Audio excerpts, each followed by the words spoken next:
الحمدللہ وکفا والصلاة والسلام علی سید الرسل وخاتم الانبیاء وعلى آلہ واصحابہ الذین اوفوا عہدا الذین هم خلاصة العرب الاربع وخیر الخلائق بعد الانبیاء اما بعد فاعوذ باللہ من الشیطان الرجیم بسم اللہ الرحمن الرحیم انا اعطیناک الکوثر فصل لربک وانحر ان شانئک هو الابتر قال النبی صلی اللہ علیہ وسلم الخیل معقود فی نواسیها الخیر الى یوم القیامہ صدق اللہ العظیم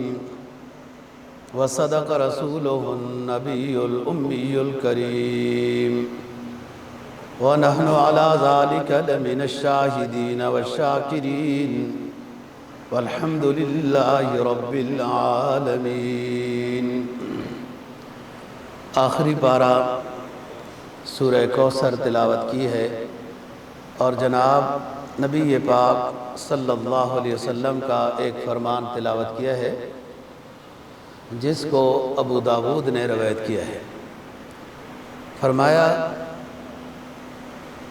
انا اعطیناک الکوثر، اے نبی ہم نے آپ کو خیر کثیر عطا کیا ہے۔ خیر کثیر میں حوض کوثر بھی داخل ہے اور نعمتیں بھی۔ فصل لربک وانحر، لہذا خیر کثیر یعنی ہر نعمت آپ کو عطا کی تو آپ اس کے بدلے میں نمازیں بھی پڑھیں، قربانیاں بھی ادا کریں، یہ شکرانہ ہے۔ رہی بات آپ کے دشمن لڑائی کے لحاظ سے یا گستاخی کے لحاظ سے یا بے ادبی کے لحاظ سے جو آپ کے دشمن ہیں، ان شانئک هو الابتر، بلا شبہ آپ کا جو دشمن ہے وہی نامراد ہوگا، وہی ناکام ہوگا۔ جناب نبی پاک صلی اللہ علیہ وسلم کے فرمان کا مفہوم یہ ہے کہ گھوڑا گھر میں اچھی نیت کے ساتھ، جہاد کی نیت کے ساتھ رکھا جائے تو ہم نے قیامت تک کے لیے گھوڑے کی پیشانی کے اوپر خیر رکھ دی ہے۔ جس گھر میں گھوڑا ہوگا خیر ہی خیر ہوگی کہ ہم نے اس کی پیشانی پر خیر رکھ دی ہے۔ جب ریا اور نمود کی نیت نہ ہو، جہاد کی نیت ہو یا اپنی ضرورت کی نیت ہو تو پھر گھوڑے کے رکھنے میں بڑے فائدے ہیں۔ اور سب سے بڑی نیت گھوڑے کی یہ ہو کہ جب اسلام کو ضرورت پیش آئے جہاد کے لحاظ سے تو ہم گھوڑے کو اس میں استعمال کریں گے، تو اس کو کھانا کھلانا، چارہ دینا، پانی پلانا، اس کا باندھنا، اس کا چلانا پھرانا وغیرہ سب ثواب ہی ثواب ہے۔ حتیٰ کہ حدیث میں آتا ہے کہ وہ قلعے کے ساتھ باندھا ہوا ہے اور گھوڑا چلتا ہے، 2 قدم ادھر 2 قدم ادھر، ظاہر ہے ایک جگہ کھڑے ہو کے تو وہ تھک جاتا ہے، ویسے گھوڑا تھکتا نہیں ہے، تو اس میں جو چلے اپنے قلعے کے ارد گرد اس چلنے پر بھی ثواب ہوگا جس نے رکھا ہوا ہے اس کو۔ تو اسلام کی شان و شوکت ہے، جہاد کے ساتھ متعلق ہے، اس لیے جہاد کی نیت کے ساتھ اب بھی گھوڑے ضرورت پڑتے ہیں۔ اور گھوڑا وہ واحد جانور ہے کہ جس کے رکھنے کے ساتھ اس پر زکوٰۃ نہیں ہے۔ بعض رات میں لکھا ہے 1 آدھ درہم دے دینا چاہیے، صدقہ ہو جاتا ہے۔ یہ ایسی چیز ہے کہ اس کو اس نیت سے رکھیں، ثواب ہی ثواب ہے۔ اور ہر دور میں، اس دور میں گھوڑا زیادہ ضرورت تھا، اب بھی فی الجملہ ضرورت ہوتا ہے۔ مقصد یہ ہے کہ جو ضرورت جہاد ہے وہ اس وقت کے لحاظ سے گھوڑا زیادہ تھا، اب اس وقت کے لحاظ سے جو جہاد کے لحاظ سے اسلحے کی ضرورت ہے وہ اگر آپ رکھتے ہیں جہاد کی نیت سے تو آپ کو ثواب ملتا رہے گا۔ بات ہم کر رہے تھے ختم نبوت سے متعلق انا آتینا کل کوثر میں خیر کثیر ہے، اور خیر کثیر میں سب سے بڑے خیر کثیر کہ ہم نے آپ کو آخری نبی بنایا قیامت تک کے لیے، یہ سب سے بڑا انعام ہے۔ فصل لربک وانحر، قربانی وغیرہ سب کچھ اس میں ہم اپنے اپنے موقع پر بیان کر چکے ہیں۔ ان شانئک ھو الابتر، قیامت تک کے لیے، آپ کے زمانے سے لے کر قیامت تک کے لیے بھی اے نبی جو آپ کے بارے میں گستاخی، بے ادبی، توہین، دشمنی کا سوچے گا وہ نامراد ہے، وہ ختم ہوگا، وہ بے برکت ہوگا، اس کی نسل کوئی نہیں ہوگی، اس کو اچھے الفاظ میں یاد کرنے والا کوئی نہیں ہوگا۔ یہ ابتر کے سب معنی ہیں۔ اس زمانے میں بھی جو حضرت ابو بکر صدیق رضی اللہ تعالیٰ عنہ کے دور میں جھوٹے نبیوں نے سر اٹھایا، مسیلمہ کذاب ہے، اسود عنسی ہے، طلیقہ ہے وغیرہ، تو بہت سخت ان کے خلاف جہاد ہوا، نام و نشان مٹ گیا۔ آپ صلی اللہ علیہ وسلم کی تعلیمات تو اسی طرح زندہ و جاوید ہیں، آگ پہ ماننے والے بھی لاکھوں کروڑوں کیا اربوں میں ہیں۔ ان شانئک ھو الابتر میں جو آپ کا گستاخ ہوگا، نہ ماننے والا ہوگا، بے ادب ہوگا، اور جس طرح کی بھی وہ دشمنی کرے گا، سب سے بڑی دشمنی کہ آپ آخری نبی ہیں اور کوئی جھوٹی نبوت کا دعویٰ کر لے، یہ سب سے بڑی دشمنی ہے۔ تو اس کو نامرادی، ناکامی اس کو دیکھنی ہے، اور دیکھی انہوں نے۔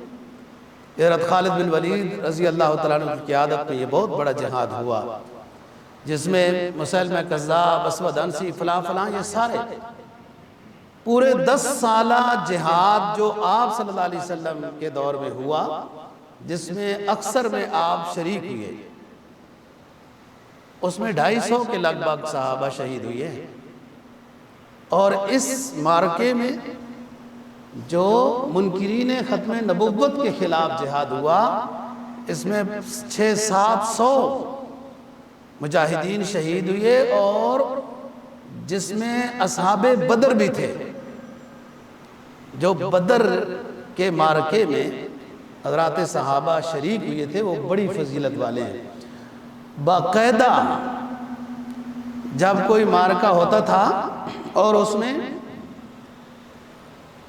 وہ امیر، جو قافلے کا امیر ہوتا تھا، وہ دعا کراتا تھا تو یوں کراتا تھا کہ اللہ پاک ان مجاہدین میں سے کچھ وہ مجاہد بھی ہیں جو آپ صلی اللہ علیہ وسلم کے ساتھ بدر کے معرکے میں شریک ہوئے تھے، ان کی برکت سے ہماری دعا کو قبول فرما، ہمارے اس جہاد میں ہمیں کامیابی نصیب فرما۔ یہ اونچے لوگ تھے، ان کو کم کم ادھر ادھر سفر کی گویا کہ اجازت دی جاتی تھی۔ یہ اس میں چند اصحاب بدر بھی شہید ہوئے، 70 کے لگ بھگ، بعض رات نے اس سے زیادہ لکھا کہ حافظ قرآن صحابہ کرام رضی اللہ عنہ اس میں شہید ہوئے، بڑے مشہور صحابی بھی، کیونکہ یہ معرکہ ایسا تھا کہ اس میں ہر طرح کے لحاظ سے طاقت کی صورت میں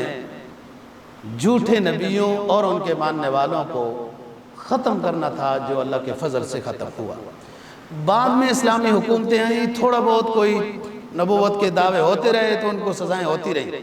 ان شانئک ھو الابتر، اے نبی جو آپ کا گستاخ ہوگا، بے ادب ہوگا، وہ برباد ہوگا، ناکام ہوگا، نامراد ہوگا۔ آپ کی شان بلند و بالا ہوتی رہے گی۔ اب اس غیر گزرے دور میں بھی آپ دیکھ لو، آپ کے ماننے والے اسلام کے شہدائی جہاد پر جانے کے لیے تیار، ادنا نبی کی گستاخی سننے گوارا نہیں۔ یہ سب ان شانئک ھو الابتر ہے کہ اے نبی آپ کا گستاخ برباد ہو۔ اور اب بھی، اور ہم تو چھوٹے سے آدمی ہیں، چھوٹا سا سوال ہے، چھوٹا سا سوال ہے کہ جو جھوٹے نبی آئے ان کی تعلیمات کہاں ہیں؟ وہ تو کہتے ہیں نا نبی، وہ تو بالاتفاق امت مسلمہ کی طرف سے وہ جھوٹے ہیں، لیکن وہ وہ تو اپنے آپ کو سچے کہتے ہیں نا، تو اپنے نبی کی کوئی تعلیم تو بتائیں، اس پر کوئی وحی آئی، کون سا فرشتہ آتا ہے، کیا تعلیمات ہیں ان کی اس وقت سے لے کر اب تک. یعنی مسلمہ کذاب تھا نا سب سے پہلا، اور اس وقت سے اب تک صرف نبوت کا دعویٰ کرنا کام بن جاتا ہے. کوئی تعلیمات تو دکھاؤ، کوئی کارنامے دکھاؤ، سب جھوٹ ہے. اسلام کو کمزور کرنے کے یہ سب پروپیگنڈے ہیں. بس کاش کہ مسلمان ایسا جاگے جیسے اس کو جاگنا چاہیے، تو یہ پروپیگنڈے بھی نہیں ہوتے. پھر پروپیگنڈے بھی اس کے خلاف ہوتے ہیں جو کمزور ہو، جو پاور میں ہو، اس کے خلاف کوئی پروپیگنڈا نہیں کر سکتا. تو بات یہ کر رہا ہوں دوستو کہ مسئلہ ختم نبوت یہ عقائد میں سے اہم عقیدے کا مسئلہ ہے کہ آپ صلی اللہ علیہ وسلم کے بعد کوئی نبی نہیں آئے گا. اور قرآن مجید کی آیات میں بہت ساری آیات میں مسئلہ ختم نبوت ہے. فرمایا یا ایھا الذین آمنوا اطیعوا اللہ واطیعوا الرسول واولی الامر منکم. اللہ کی اطاعت کرو، اللہ کے رسول کی اطاعت کرو، اور رسول سے مراد نبی پاک صلی اللہ علیہ وسلم ہے. واولی الامر منکم، اب اس کے بعد کوئی نبی نہیں آئے گا جو تم میں سے اولی الامر ہوگا، جو تمہیں اسلامی سبق دے، اسلامی تعلیمات بتائے. ان کے بتانے پر پھر ان کی بات مانو. بعض حضرات نے اس میں خلفاء بھی لکھے ہیں، امت مسلمہ کے بادشاہ بھی لکھے ہیں کہ وہ بھی اولی الامر ہیں. جب وہ اچھی بات کہتے ہیں، اسلام کے خلاف نہ ہو، تو بادشاہوں کی بات بھی ماننا، مسلمان بادشاہوں کی بات بھی ماننا، اسلام کو ماننا ہے کہ اسلام نے کہا ہے اللہ کی اطاعت کرو، رسول کی اطاعت کرو، اور تم میں سے جو بڑے ہیں، استاد ہے، والد ہے، حاکم ہے، علماء ہیں، ان کی بات مانو. اور اصول اپنی جگہ پر ہے قرآن حدیث کا، لا طاعۃ لمخلوق فی معصیۃ الخالق. مخلوق کی ہر وہ بات نہیں مانی جائے گی جو اسلام کے خلاف ہو، اللہ رسول کے خلاف ہو، وہ مخلوق کی بات نہیں مانی جائے گی. اس مخلوق میں والد بھی داخل ہے، استاد بھی داخل ہے، بادشاہ بھی داخل ہے. اور اگر وہ قرآن و حدیث کے خلاف نہیں بولتے، مباح حکم ہے، لڑائی جھگڑا نہ کرو، امن کے ساتھ رہو، وغیرہ وغیرہ، تو یہ اچھی باتیں ہیں، ماننی چاہیے. حدیث میں جناب نبی پاک صلی اللہ علیہ وسلم کا فرمان ہے اوصیکم بتقوی اللہ، میں تم کو وصیت کرتا ہوں اللہ سے ڈرتے رہو. والسمع والطاعہ، اور اپنے بڑوں کی بات مانو، عمل کرو، سنو، عمل کرو. وَلَوْ أُمِّرَ عَلَيْكُمْ عَبْدٌ حَبَشِيٌّ مُجْدِعُ الْأَطْرَافِ، تمہارا بادشاہ، تمہارا امیر حبشی غلام ہو، جس کو لوگ کالا ہونے کی وجہ سے فلاں حقیر سمجھتے ہیں، اور اس کے کچھ اعضاء بھی کٹے ہوئے ہوں، لیکن تمہارا امیر ہے، قرآن و حدیث کے خلاف وہ بات نہیں کرتا، تو اس کی اطاعت کرو. آپس میں جھگڑا کرنے سے کمزوری ہوگی، اور دشمن اسی کی انتظار میں بیٹھا ہے. حدیث میں جناب نبی پاک صلی اللہ علیہ وسلم کا فرمان ہے انا خاتم النبیین و مسجدی خاتم المساجد للنبی، میں آخری نبی ہوں، میرے بعد کوئی نبی نہیں آئے گا، اور نبی کی یہ مسجد نبوی بھی آخری مسجد ہے، اس کے بعد کوئی نبی نہیں آئے گا، اس کی کوئی مسجد بھی نہیں ہوگی. آپ دیکھ لیں، نبوت کا دعویٰ کرنا تو آسان ہوا، لیکن کوئی ایسی تعلیمات، کوئی ایسی درسگاہ، کوئی ایسی مسجد، کچھ بھی نہیں. مسجدی، میری مسجد آخری مسجد ہے نبی ہونے کے لحاظ سے، اور میں آخری نبی ہوں. تو بات یہ ہے دوستو کہ نبی پاک صلی اللہ علیہ وسلم کا پر اس طرح ایمان لانا کہ آپ اللہ کے آخری نبی ہیں، یہ ضروری ہے، اور اس کے بعد کوئی نبی نہیں آئے گا. آپ کی تعلیمات ایک ایک تعلیم جو اس وقت آپ نے بیان فرمائی، صحابہ کرام رضی اللہ تعالیٰ عنہم نے اس کو نوٹ کیا، عمل میں لایا.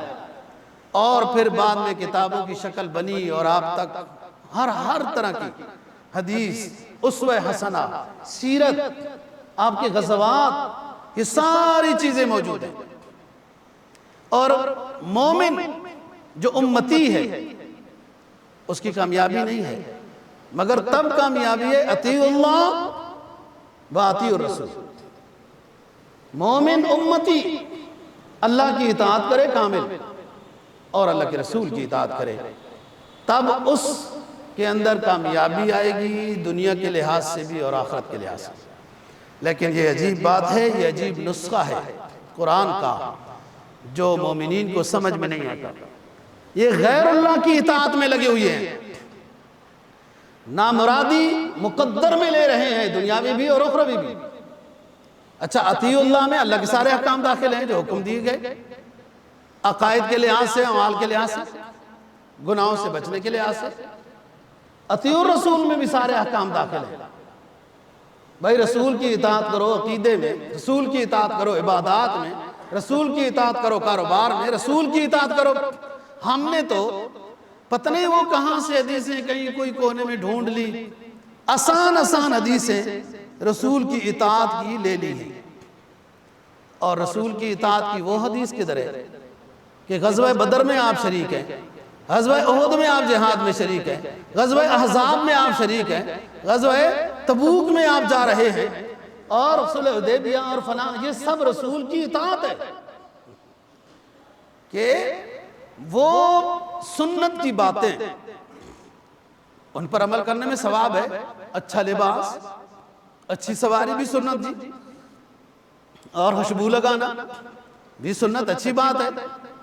بعض رات نے یہ بھی کہیں سے نکالا ہے کہ یحب الحلوہ واللہ عالم بالصواب، واللہ عالم بالصواب، یعنی کہ اب ہو سکتا ہے ان کی تحقیق ہو کہ آپ صلی اللہ علیہ وسلم کو حلوہ بہت پسند تھا، واللہ عالم بالصواب۔ دیکھو حضرت ابو بکر صدیق رضی اللہ تعالیٰ عنہ کے گھر میں ایک دن حلوہ پک گیا، خلافت کے زمانے میں، مشہور بات ہے۔ آپ نے گھر والے سے پوچھا کہ ہم نے جو خرچہ کھانے پینے کا دیا تھا اس میں حلوہ نہیں پک سکتا تھا، یہ حلوہ کیسے پکا؟ تو ان کی زوجہ نے یہ عرض کیا کہ ہر روز جو روٹی کے ٹکڑے بچتے تھے اس کو ہم نے جمع کیا اور پھر ان کو بھگویا اور اس میں کچھ میٹھا ملا کے وہ عربوں کا ایک حلوہ ہے، یوں تیار ہوا۔ تو آپ نے فرمایا کہ اس کا مطلب یہ ہے کہ جو میں 2 درہم خرچہ لیتا ہوں یومیہ، یہ تھوڑا زیادہ لیتا ہوں، کہ حلوہ ضروریات زندگی میں سے نہیں ہے۔ سب سے زیادہ سنت کے متبع صحابہ کرام ہیں رضی اللہ عنہ، پھر ان سے بھی زیادہ خلفائے راشدین ہیں نا جی۔ اگر حلوہ کھانا سنت موقدہ ہوتا تو ابو بکر اپنے گھر میں سختی کرتے کہ آئندہ حلوہ نہیں پکے گا، ہم خرچے میں کم کریں گے، پیسے کم دیں گے آپ کو تاکہ حلوہ نہ پکے، اور ہم نے پتہ نہیں یہ کہاں سے نکالا ہے۔ اور دوسری بات یہ ہے کہ ان بزرگوں نے صحابہ کے کہنے پر تنخواہ لی، حضرت ابوبکر صدیق رضی اللہ عنہ نے 2 سال میں تنخواہ لی، 6000 درہم بنے 2 سال میں۔ اور پھر کیا کیا؟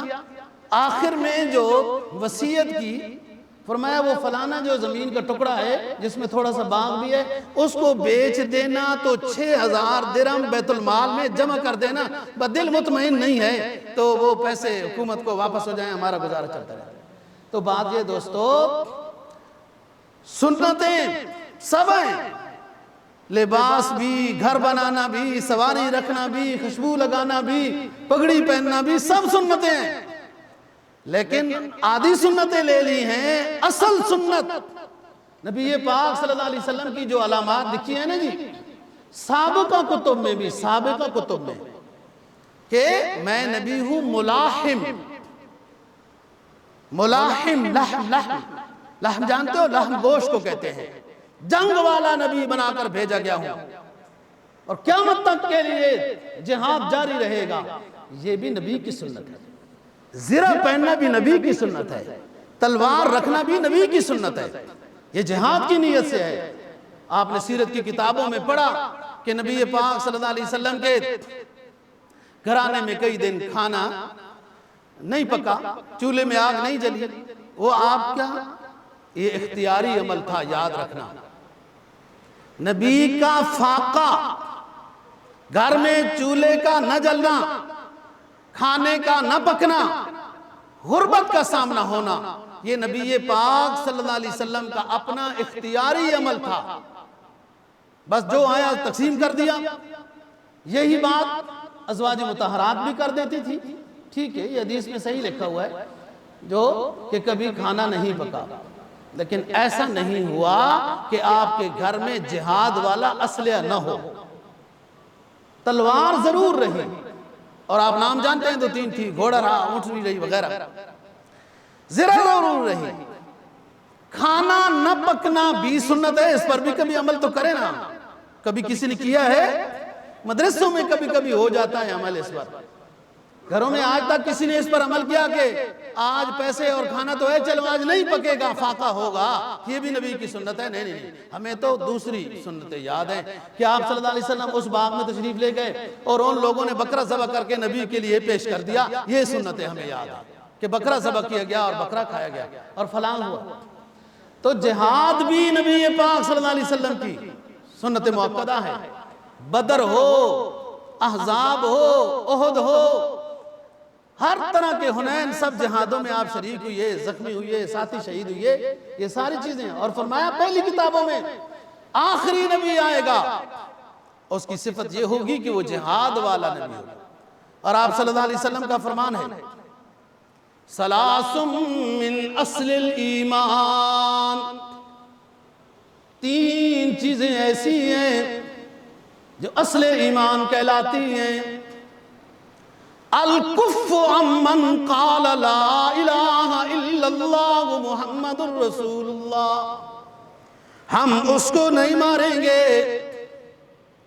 جس نے لا الہ الا اللہ محمد الرسول اللہ پڑھ لیا ہو۔ سلاس من اصل الایمان، 3 چیزیں تمہارے پاس ہونی چاہیے، یہ اصل ایمان ہے، بنیادی باتیں ہیں۔ الکف، ہم اپنے ہاتھوں کو روک لیں گے، امن قال لا الہ الا اللہ محمد الرسول اللہ، جو لا الہ الا اللہ پڑھنے والا ہوگا ہم اس کو ستائیں گے نہیں، ماریں گے نہیں۔ اور بچی کے ماں باپ تو کہیں کچھ نہیں ہوا، سکول کالج کے پرنسپل کہیں تو کچھ نہیں ہوا، بچی کہے تو کچھ نہیں ہوا، اور ہم بڑے غیرت مند آ گئے، اپنے کالج اور سکولوں کو توڑنے لگ گئے، اپنے ساتھیوں کو مارنے لگ گئے۔ اسی طرح کے پاکستان میں ہر روز کے واقعات ہیں، مسلمانوں کو مارتا جا رہا ہے، اپنے ملک کی املاک کو نقصان پہنچاتا جا رہا ہے، اور سمجھتا یہ ہے کہ میں مجاہد اعظم ہوں۔ سلاس من نسل الایمان، الکف عمن قال لا الہ الا اللہ، ہم اس کو ہرگز نہیں ماریں گے۔ برادری کا ہو، بھائی ہو، محلے کا ہو، گاؤں کا ہو، اپنے ملک کا ہو یا دنیا میں کسی کونے میں رہنے والا ہو، پڑھنے والا ہے لا الہ الا اللہ، وہ ہمارا بھائی ہے۔ قرآن کہتا ہے انما المؤمنون اخوہ، رنگ کا کوئی بھی ہو، زبان کا کوئی بھی ہو، ملک اس کا کوئی بھی ہو، جب وہ مسلمان ہے تو ہمارا بھائی ہے، ہم اس پر ہاتھ نہیں اٹھائیں گے۔ لا نکفرہ ولا نخرجہ من الاسلام، اس کو کافر بھی نہیں کہیں گے، اس کو اسلام سے خارج بھی نہیں کہیں گے۔ یہ پہلی بات ہوئی۔ دوسری، الجہاد ماضٍ الی یوم القیامہ، دوسری بات اصل ایمان میں سے یہ ہے کہ جہاد قیامت تک جاری رہے گا۔ مُذْبَعَثَنِی اللہ، جب سے اللہ نے مجھے بھیجا جہاد جاری ہوا۔ وَآخِرُ أُمَّتِي يُقَاتِلُ الدَّجَّالَ، اس وقت تک جہاد جاری رہے گا جب تک میرے امتی دجال کو قتل نہ کر لیں۔ یہ دوسری بات، جہاد معزن الى یوم القیامہ، اور حدیث کہتی ہے لا یبتلو جور جائر ولا عدل عادل، دنیا کا کوئی ظالم بادشاہ جہاد کو نہیں روک سکے گا، اور کوئی عادل بادشاہ کا عدل بھی جہاد کو نہیں روک سکے گا۔ یہ دوسری بات۔ اور تیسری چیز ہے جو اصل ایمان ہے، الایمان بالاقدار، تقدیر پر ایمان، جو اللہ کی طرف سے آ گیا۔ خوشی آئی شکر، غم آیا صبر، لیکن جب مسلمان پر یہ غم ذاتی لحاظ سے صبر ہے، اچھا یہ ذاتی لحاظ سے صبر ہے کہ کوئی دکھ آ گیا، درد آ گیا، پریشانی آ گئی، صبر۔ لیکن مسلمانوں کے اوپر ظلم ہو رہا ہو، اور ہمارا جہاد کیا ہے؟ خبریں سن لی، غزہ میں اتنے شہید ہو گئے، اسرائیل کے بھی 1-2 کتے مارے گئے، بس یہ ہمارا جہاد ہو گیا۔ مولوی صاحب نے تقریر کر لی، غزہ میں بڑا ظلم ہوا، جہاد ہو گیا، بس ہمارا جہاد، آپ نے سن لی، جہاد ہو گیا۔ اور ہم نے اپنے اسلحے مسئلے کو سنبھال کر محفوظ کر کے رکھ لیا، جہاد ہو گیا، ہمارے پاس اسلحے ہے۔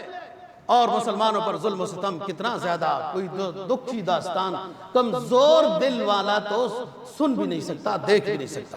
ساری امت مسلمہ دوستوں گنہگار ہے، ساری امت مسلمہ، بادشاہ بھی، عوام بھی، کہ جب ایک علاقے پر مسلمانوں پہ ظلم کیا جا رہا ہو اور اس کی تلافی کے لیے کوئی مشورہ بھی نہیں ہوتا، ہم تو مشورہ کرتے ہوئے بھی ڈرتے ہیں، اور مشورے سے ہونا تو کچھ نہیں، عملاً میدان میں نکلنا ضروری ہے۔ اور سنت رسول کیا؟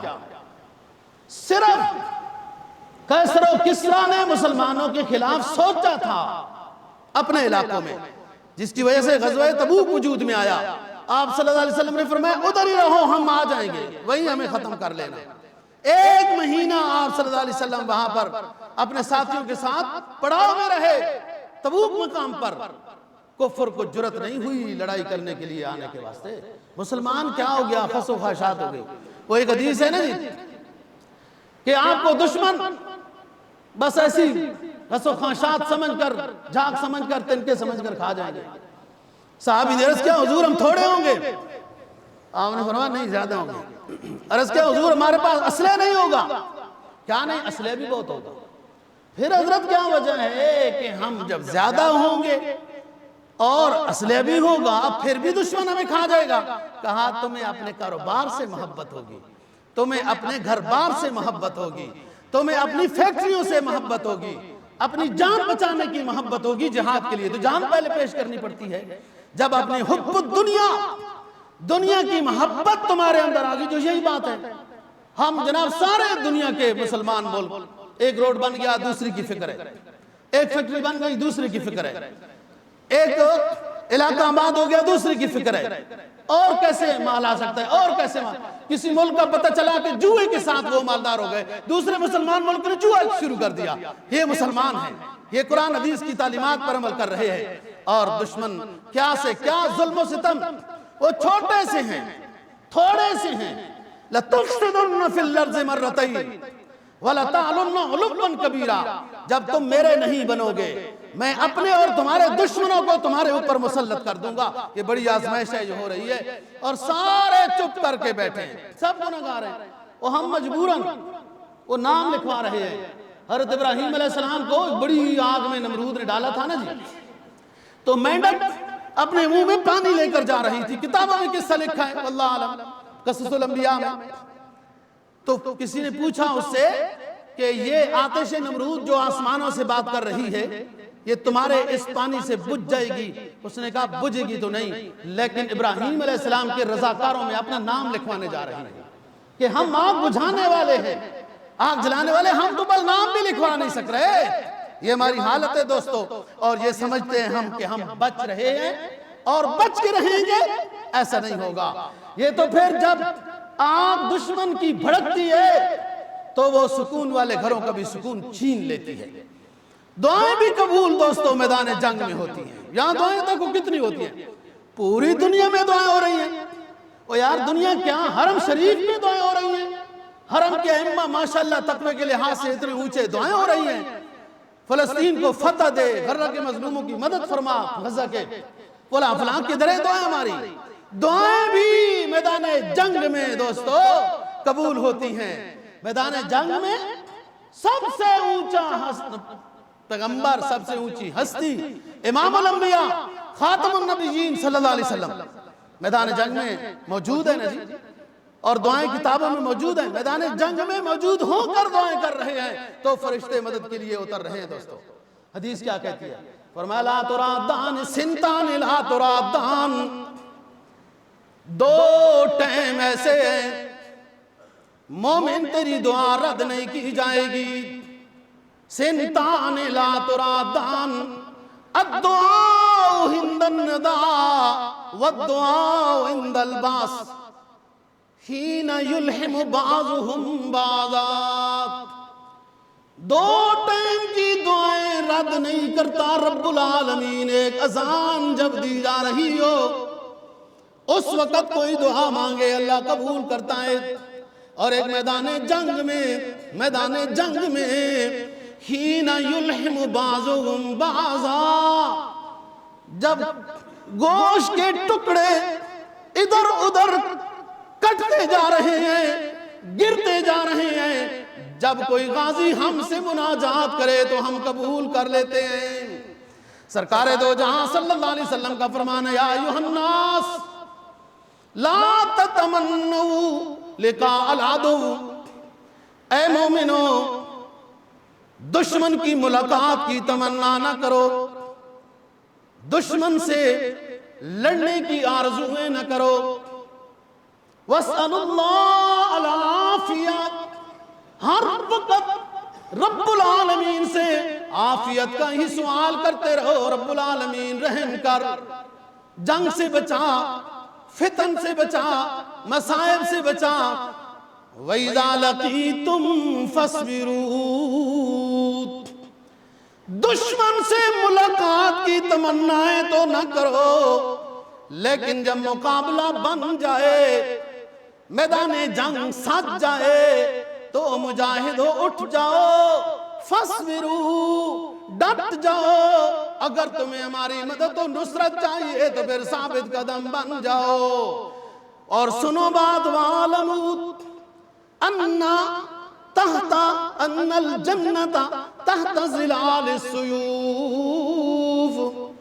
جنت چاہیے آسانی سے چاہیے، حساب و کتاب سے بچ کر جنت میں داخلہ آسانی سے چاہتے ہو تو تلواروں کے سائے میں جنت ہے، میدان جہاد میں جاؤ۔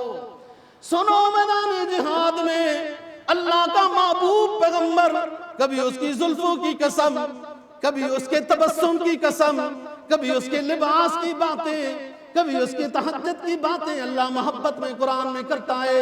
اتنا اونچا انسان ہے، اتنا اونچا پیغمبر ہے جو امام الانبیاء بنے، اتنا اونچا پیغمبر ہے جو رحمت للعالمین خاتم النبیین بنا کر بھیجا ہے، وہ میدان جنگ میں ہے، دعا کرتا ہے اللہم منزل الکتاب ومجری السحاب وحازم الاحزاب وہزمہم وانصرنا علیہم، اے میرے رب جو کتابوں کو بھیجنے والے، میرے اوپر قرآن مجید نازل کرنے والے، بادلوں کو چلا کر ادھر سے ادھر لے جانے والے، کتابوں کے نازل کرنے والے رب، بادلوں کو چلانے والے رب، یہ بہت کافر جمع ہو گئے، یہ ہمیں مٹانا چاہتے ہیں، وَحْزِمْهُمْ، ان کو تباہ و برباد کر دے اور ہماری مدد و نصرت فرما۔ یہ دعا ہے سرکار دو جہاں صلی اللہ علیہ وسلم کی، جو میدان جنگ میں ہے، اور ملا کی دعا محراب میں ہے، لیٹیں چلی ہوئی ہیں، ممبر محراب سجا ہوا ہے، قالینیں بچھی ہوئی ہیں، پنکھے چل رہی ہیں، معطر فضاؤں میں دعائیں ہو رہی ہیں۔ یہ دعائیں شخصی تو قبول ہو سکتی ہیں، لیکن مجاہدین کے لیے دعائیں اس وقت ہوتی ہے جب میدان میں اترا جائے۔ ایک وسعت افلاک میں تکبیر مسلسل اور ایک خاکی آغوش میں تسبیح و مناجات، ای مذہب مردانے تلوار والا، ای مذہب مردانے خدا گو خدا مست، اور ای مذہب ملا جمادات و جمالست۔ ملا نے اور ملا کے اس طرح کے جاننے ماننے والوں نے وہ دوسری شکل اختیار کی ہوئی ہے، تسبیحات والی جو پتھر بھی کر رہے ہیں، تسبیحات والی جو درخت بھی کر رہے ہیں، تسبیحات مناجات والی جو پرند چرند بھی کر رہے ہیں۔ تو اپنے آخری حبیب کا امتی ہے، تیری دعا تو میدان جنگ میں ہونی چاہیے تھی، جو نبی پاک صلی اللہ علیہ وسلم کی سنت ہے۔ نبی کو سوچو، اپنے نبی کا عظمت والا مقام سوچے، پھر میدان جہاد میں ان کا شریک ہونا سوچے۔ ہماری جان قیمتی ہے، ہماری مال قیمتا ہے، ہماری اولاد قیمتی ہے، ہمارے ملک قیمتی ہے۔ دیکھو دوستو، جہاد امت مسلمہ پر فرض ہے، اور اب اس سنت کے اوپر عمل کرنا ضروری ہے، اب تو فرض ہے۔ فرمایا کسی غمگسار کی محنتوں کا اسے خوب میں نے سلا دیا۔ نبی تو ہمارے لیے رو رو کے، وہ تو جنت کے وارث ہیں، ان کی دعا سے لوگ جنت میں جائیں گے، ان کی سفارش سے لوگ جنت میں جائیں گے۔ وہ رات کو رو رہے ہیں، دن کو رو رہے ہیں، میدان جہاد میں دعائیں ہو رہی ہیں، کس لیے کہ اسلام بچ جائے، اسلام کی شان و شوکت ہو، اسلام کا عروج ہو، اسلام کے اچھے اچھے علماء ہوں، جیسے آج کل ماشاءاللہ ڈاکٹر ذاکر نائک صاحب مدد ذلہم اسلام کی سربلندی شان و شوکت پیش کر رہے ہیں۔ وہ یار چھوٹے چھوٹے اختلافوں کو چھوڑو، میں نے کئی دفعہ بیان کیا نا، کوئی لسی کھٹی تھی لسی نہیں کھٹی، اس پر کوئی فطیری روٹی ٹھیک خمیری روٹی ٹھیک، کیا علم ہے آپ کے پاس؟ اور کوئی کیا وہ تو خود بتاتے ہیں اولاً شافعی المسلک تھے، پھر یوں آئے۔ جب میں نے تحقیق کی تو مجھے حنفی مسلک سے کوئی اونچا مسلک نظر نہ آیا سب سے زیادہ، اور ماشاءاللہ وہ حنفی نبی ہوں، رفع یدین بھی کریں تو کیا ہے، وہ بھی تو حدیث سے ثابت ہے۔ جب دوسرے علماء کی تحقیق یہ ہے کہ رفع یدین آخری زمانے میں آپ صلی اللہ علیہ وسلم نے نہیں کیا تھا، یہ تو اس پر تو کوئی بحث کی ضرورت نہیں ہے۔ رفع یدین والوں کے پیچھے بھی نماز ہوتی ہے، اور رفع یدین والوں کی نہ رفع یدین کرنے والے کے پیچھے نماز ہوتی ہے۔ اس اختلاف میں پڑھنے کا امت مسلمہ کو متحد ہونا ضروری ہے۔ ڈاکٹر صاحب ایک بہت بڑے اسلامی سکالر ہیں، اور اپنے لیول کے لحاظ سے جو ان کا مسلک ہے تقابل ادیان کا، ان کا کوئی ثانی نہیں ہے۔ یہ جملہ مولانا طارق جمیل صاحب مدد ذلہم کا ہے کہ ڈاکٹر ذاکر نائک صاحب کا کوئی اس صدی میں مثل نہیں ہے۔ اللہ سے دعا ہے کہ ان کے بیٹے کو اللہ ان کی جیسا بنائے، اور اسلام کی شان و شوکت واضح کر رہے ہیں۔ تو بات یہ کہ دعائیں ہو رہی ہیں سرکار دو جہاں صلی اللہ علیہ وسلم کی کہ میرا اسلام شان و شوکت والا ہو، پھلا پھولا ہوا ہو۔ جہاد اس لیے ہو رہا تھا، جہاد کے بغیر اسلام شان و شوکت نہیں پا سکتا، مسلمان عزت نہیں پا سکتا، مسلمان مالدار نہیں ہو سکتا، مسلمان اللہ اور رسول کی رضا اس وقت تک حاصل نہیں کر سکتا جب تک کہ اس سنت پر موجودہ جو ضرورت ہے اس پر عمل نہ کرے۔ اور سب سے زیادہ فریضہ امت مسلمہ کے بادشاہوں کے اوپر عائد ہوتا ہے۔ سنو ایک درد مندانہ ایک اپیل، کسی غمگسار کی محنتوں کا اسے خوب میں نے سلا دیا، جو میرے غموں میں گھلا کیا اسے میں نے دل سے بھلا دیا۔ نبی پاک صلی اللہ علیہ وسلم تیرے روزے کی جالیوں کی مدحتوں میں میں مگن رہا، یہ بھی نیکی تھی، لیکن جب تقاضا اسلام جہاد کا آیا تو تھوڑا طرز عبادت بدل ڈالا۔ تیرے روزی کی جالیوں کی مدحتوں میں میں مگن رہا، تو تیرے دشمنوں نے تیرے چمن میں خزاں کا جال بچھا دیا۔ تیرے حسن خلق کی ایک رمق میری زندگی میں نہ مل سکی، تیرے حسن خلق کی ایک رمق میری زندگی میں نہ مل سکی، میں اسی میں خوش ہوں کہ شہر کے در و بام کو سجا دیا، تیرے سور و بدر کے، تیرے سور و غزوہ سور و غار سور، تیرے سور و بدر کے باپ کے ورق میں الٹ کر گزر گیا، مجھے تیری حکایتوں کی روایتوں نے مزا دیا، جو جمال روئے حیات تھا سرکار دو جہاں صلی اللہ علیہ وسلم، جو جمال روئے حیات تھا، جو دلیل راہ نجات تھا، وہ قتل کرنے والے اسلام کے شہدائی بن گئے، سود خور اسلام کے مبلغ بن گئے، تیرے جو جمال روئے حیات تھا، جو دلیل راہ نجات تھا، اسی رہبر کے نقوش پا کو مسلمان نے مٹا دیا۔ اللہ دین کی سمجھ اور عمل کی توفیق نصیب فرمائے۔ وآخر دعوانا الحمدللہ رب العالمین۔